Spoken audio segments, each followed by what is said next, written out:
ኢትዮጵያ ህዝቦቿ የሺህ ዓመታት የግብርና ልምድ ያላቸው መሆኑና ተፈጥሮ የሰጣት ስነ ምህዳር ለግብርና ልማት የተሰጠች ሀገር እንድትባል አድርጓታል ይላሉ የግብርና ተመራማሪዎች።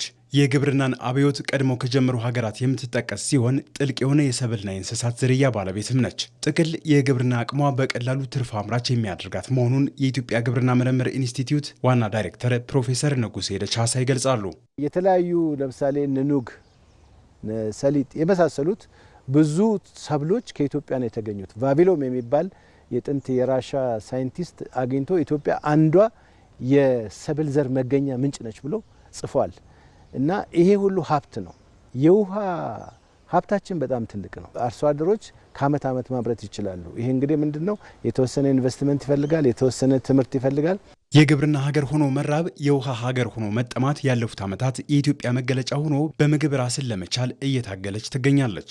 ባለፉት ዓመታት ግብርናው መጠነኛ የምርት እድገት ቢያሳይም እድሜ ቆጠር ማረሻችንን በትራክተር መቀየርና ዝርያዎች ማሻሻል ላይ ከቴክኖሎጂ አብዮት ወደ ኋላ የቀረ ተብሎ የሚገለጽ ነው።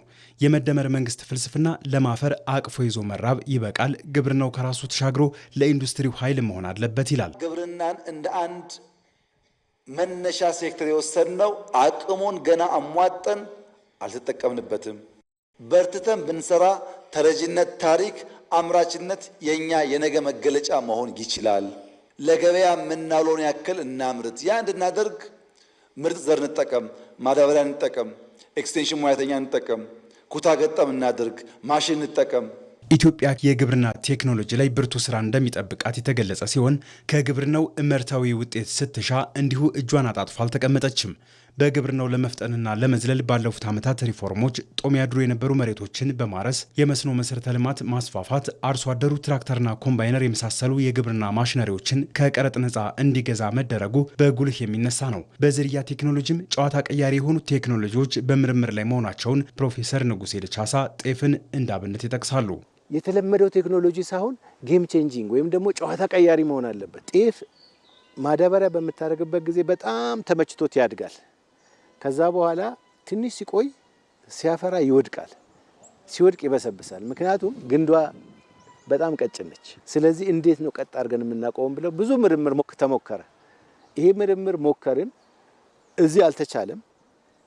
ግን ከአሜሪካኖች ጋር ተባብረን እነሱ ላቦራቶሪ ሲስተማቸው በጣም ዘመናዊ ስለሆነ ከነሱ ጋር ተባበርንና ጂን ኤዲቲንግ የሚባል አለ። የዛ ጤፍ ግንድ እንዲጠነክር አጠር ብሎ እንዳይወድቅ ግን ምርቱ ከፍተኛ እንዲሆን ማድረግ ይቻላል። ይሄንን አሁን ዝርያውን አግኝተን እየሞከርነው ነው።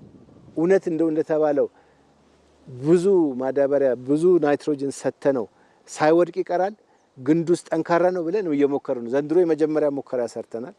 በሚቀጥለው እንሰራለን። ግን ይሄንን ቴክኖሎጂ በሀገራችን ውስጥ መስራት አለብን።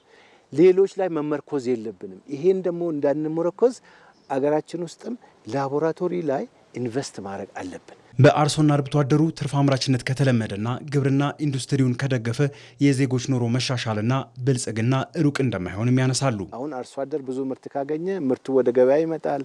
ወደ ገበያ ከመጣ በኋላ ደግሞ አግሮ ኢንዱስትሪ ይስፋፋል። የምርቱን ለአግሮ ኢንዱስትሪ እንደ ጥሬ ዕቃ ያቀርባል። ከዛ ገንዘብ ያገኛል። ከዛ እየተለወጠ አገሪቱ ዘመናዊ ትሆናለች ማለት ነው። እንደ ደቡብ ኮሪያ ያሉ ሀገራት በግብርና ላይ የፈጠሩት አብዮት በአጭር ዓመታት ጠንካራ የኢኮኖሚ ባለቤት እንዲሆኑ አድርጓቸዋል።